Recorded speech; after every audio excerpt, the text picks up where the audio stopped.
2025, the year to thrive. Hi, I'm Rich Sands, and this is episode number 4, demonstrating your value to buyers. So, NAR settled their lawsuits. We can go through the history of all of that, but we're not going to. States changed their laws about broker representation and compensation. Real estate commissions changed their rules and regulations. Local associations changed some of the protocol of how they do business. What kind of got lost in all of this was a simple question, which is, what about me? What about me, the individual realtor? What am I supposed to do now? Well, I have a lot of ideas about what we're supposed to do now, and I'm going to toss one of them at you today. Maybe on the buy side, it's time for a better buyer presentation.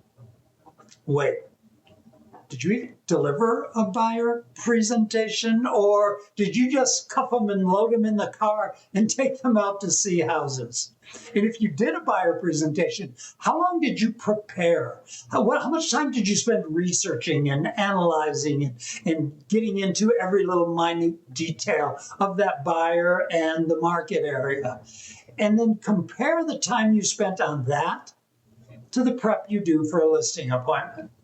Now, at a listing appointment, you want to show your value, right? That's the whole idea of my listing presentation, is to show my value so that I'll get hired and I'll get compensated. Because, let's face it, being compensated is not a bad thing.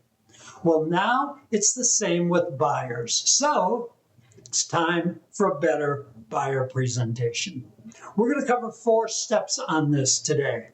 They are pre-establishing our value, the information that we gather and the value that we can show in that initial contact, and then how we reinforce that value and reinforce that positioning for later in our first face-to-face meeting. And then in that face-to-face meeting, what about that buyer presentation that now we're all going to start doing very effectively? So let's go one at a time and talk about pre-establishing our value.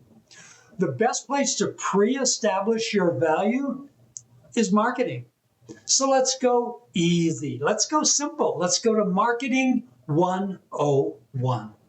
So if the phone rang today and it was a seller, and that seller called me up because they were thinking about selling their house. Hey, Rich, I thought I'd give you a call, thinking about selling my house. Do you understand the fact that someone has already pre-picked you? They wouldn't have picked up the phone and called you. Even a buyer wouldn't have picked the phone up and called you unless in some way they pre-picked you. And if they pre-picked you, that means something's working. And this is all a whole lot easier. So let's imagine for a second that someone you know is waking up tomorrow morning and deciding that they need to buy or sell. Wow. Do I really live here?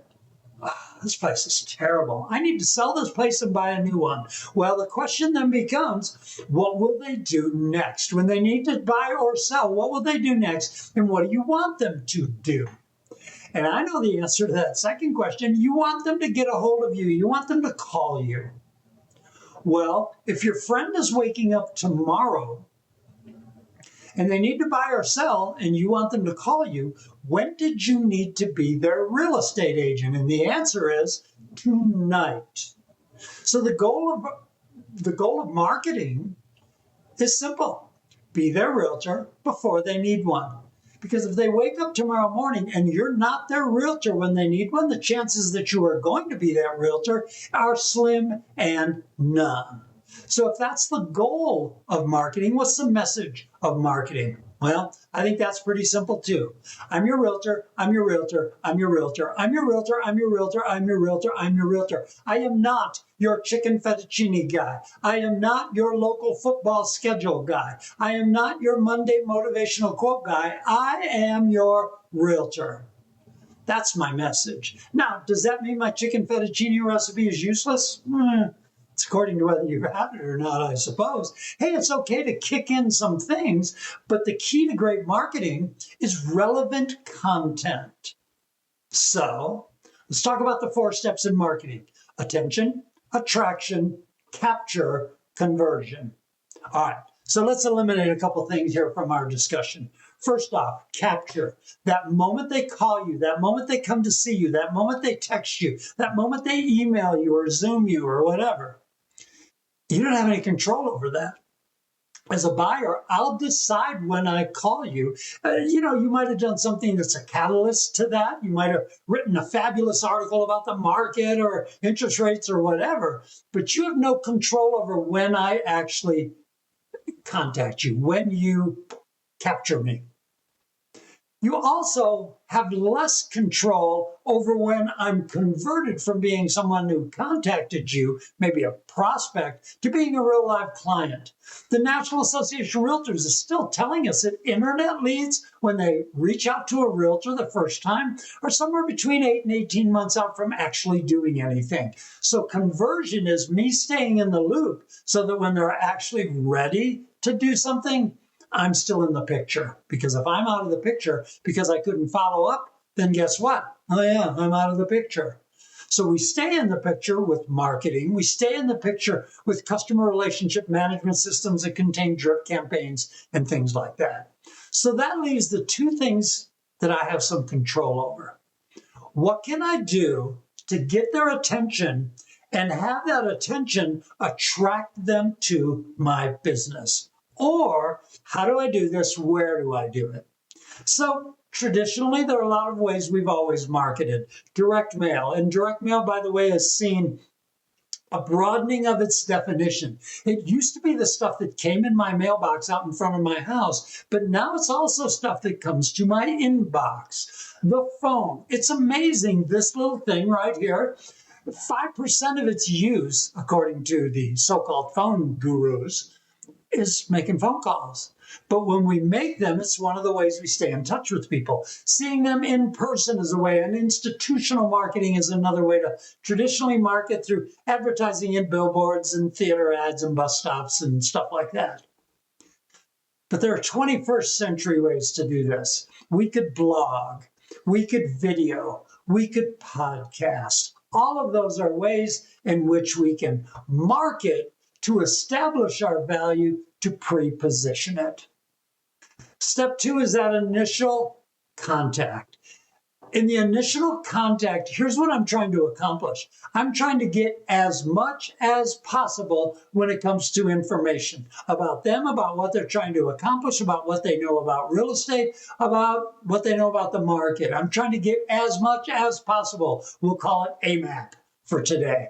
So I might use a home buyer questionnaire. I might use, like a contact sheet. I might have a more sophisticated type of buyer interview form or a buyer review, some people like to call it. And I might use that to extract information from them. Then I want to reinforce the things I learn by a more in-depth conversation, by sending them a home buyer's packet. And you know what? That's those steps 2, 3, and the next one, 4, they could all roll together. They could all roll together. I could be doing that contact on the phone, which might roll me into a serious interview, which might be the setting for the buyer presentation. I also want to make sure that at some juncture in here that I'm discussing brokerage relationships and compensation. And one of the places where I can do that is that step number 4, which is the buyer presentation. So we're talking about building a better buyer presentation. Listing presentations. Here's what I've always felt about them. A listing presentation is more left brain. It's more objective. What I'm trying to do is I'm trying to do a presentation where a seller can quantify my value. I'm trying to show them what I know about the market and my track record and my marketing plan for them and all of that stuff so that they can measure me against another real estate agent. If they interviewed 3 agents, they could somewhat objectively figure out which one they preferred. Buyer presentations have always been a little different. In the buyer Choice has often been right brain. Do I like you? Do I trust you? Do I think you're going to do a good job? Are you a friend of mine? Are you someone who sold me my last house? More subjective. Hard to measure sometimes, but you know what? I'm a believer that we can change that. While we have assistance, I'm going to put quotes around that word, while we have assistance from other entities, we're in control for the most part in how we operate our business, at least on the day-to-day standpoint. So we could change this way that we show our value and do a better buyer presentation by establishing our value to a buyer. So let's talk about value. Value is this concept that I think is simpler than all the things that we attach to it. I think your value is a combination of your strengths, your relationships, and how you execute your business. Your strengths, your knowledge, your expertise. We're going to call it your real estate IQ. Your relationships. How good are you at connections and communication and empathy? We'll call that your EQ. And then how do you operate your business? Are you getting it done? Are you ethical? Are you professional? Do you take action? And so if my value is a combination of those things rolled together, I want to focus on my value and show the best possible side of me. So here are some options for that. First, you have value when you're able to anticipate what your buyer needs.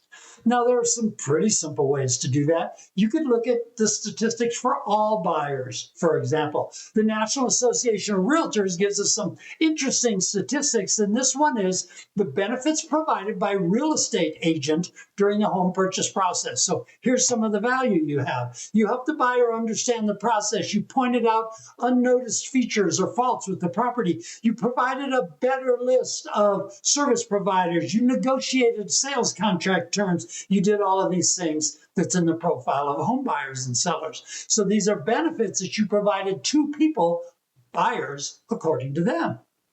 Then also in the National Association of Realtors profile of home buyers and sellers are what buyers want from their agents. Help me find the right home to purchase. Help me negotiate the terms of sale. Help me with price negotiations. Help me with paperwork.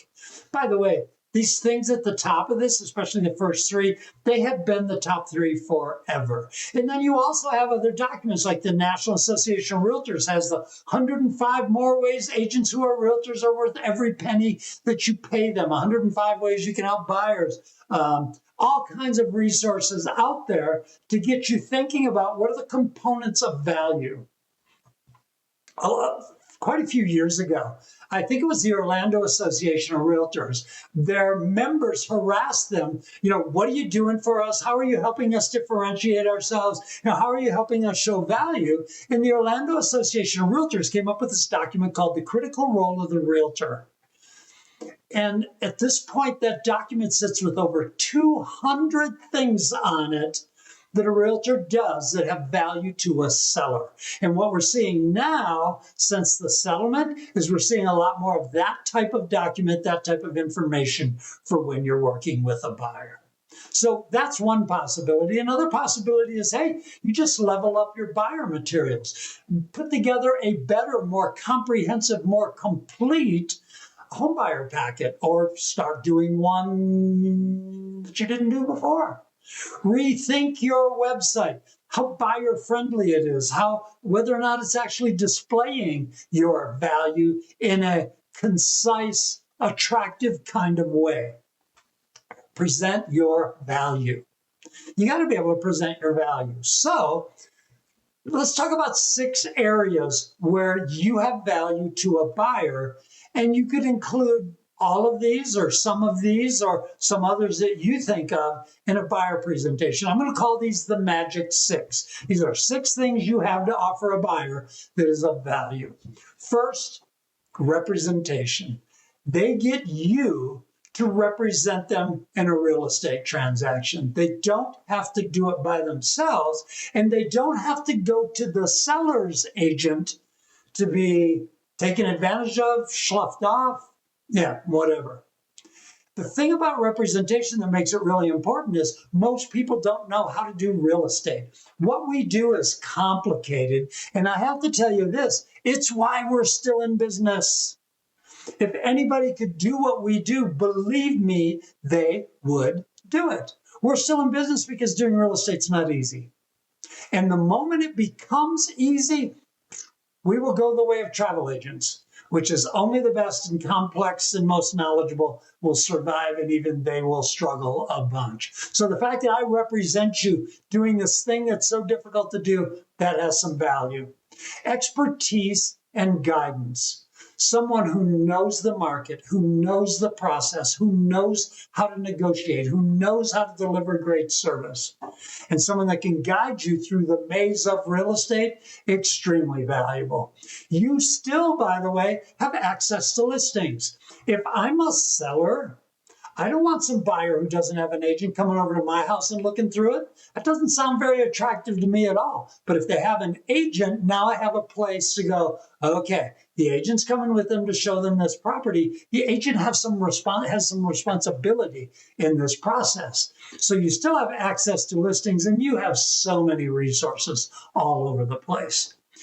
You have negotiating skills. Most consumers are not trained negotiators, but most of us have at least taken a class, if not taken a designation or a certification class, or read several books or whatever. And by the way, as a side note right now, I love a good negotiating book. My three favorites, and this is totally subjective, they're my three favorites. I love Getting to Yes by Roger Fisher, William Ury, Bruce Patton. I love Getting Past No by William Ury. In fact, it's my favorite negotiating book of all time. And I love Never Split the Difference with Chris Voss, the FBI hostage negotiator. I love the RENE. I love some of the CRS negotiating classes. There are a lot of ways where you can become a better negotiator just by putting some time and effort into it. Number 5, legal and contractual guidance. Now, I can't speak for every state in the country, but most are kind of in the boat where Colorado is, and that is our legislature has given us the authority to write legal contracts within the realm of real estate. I don't have to get an attorney to do it. I can write a contract on a real estate transaction in my state like most of you can in yours. Now, that doesn't mean I give legal advice on a lot of other things. In fact, I want to avoid some of that like the plague, but I can help them through the real estate contract. And the 6th thing you have for them is personalized service. There's a multitude of things you do for your people that make them special, that differentiate you from other agents and elevate you to where you're a very valuable person in that buyer's life. You can also show value in your presentation and in your conversations through stories. Stories are a great way to take something that maybe someone hasn't thought about or they didn't know how to work through and put it into a context that they'll understand by you telling them how someone else did it. So the question becomes, how can you solve the problem that that buyer has that they don't even know they have yet? How do you get to solve the problem that they didn't even know they had? And there are 4 steps to this as well. First off, you need to describe the problem to them. And I would generally start this by saying, hey, I have a client who's in a real similar situation, or I had a client who's in a really similar situation to you. And I'll tell you what could have happened to them had we not gone down the right path, had we just operated on instinct, or we just made a reactionary decision, and then you outline the terrible thing that could have happened. They could have lost the house that they had under contract. They could have done this or done that or done whatever. And then you explain to them what you did to solve that problem. And then in the end, you wrap it up with the happy ending. What was the thing that, everybody ended up being happy? Testimonials sometimes will do that for you. So what kind of problems do people have? Well, buyers have rent versus own. Do I buy before or after I put my house on the market and sell? Should I be thinking about financing options before I'm even and, going out to look for houses? Is there off-market inventory out there somewhere? What about new construction? How much do you put down? What's the best number? How do I beat out the other offers? And what do I do about buyer representation? For your buyers, the problems that they don't know they have are often revolving around one thing, and that's risk mitigation. Them staying out of trouble, you helping them avoid risk, is a monstrously huge thing. And while your buyer presentation can do all of these things, what it's really going to do the most is it's going to show your value to differentiate you from any other agent that they are considering. More information, if you need more information of any kind, shoot me an email at richteaches@gmail.com. And if you like this video, you can always subscribe down at the bottom. Happy January. What is it today? 21st. You may get this on the 22nd. I don't know. But have a great day. Thanks.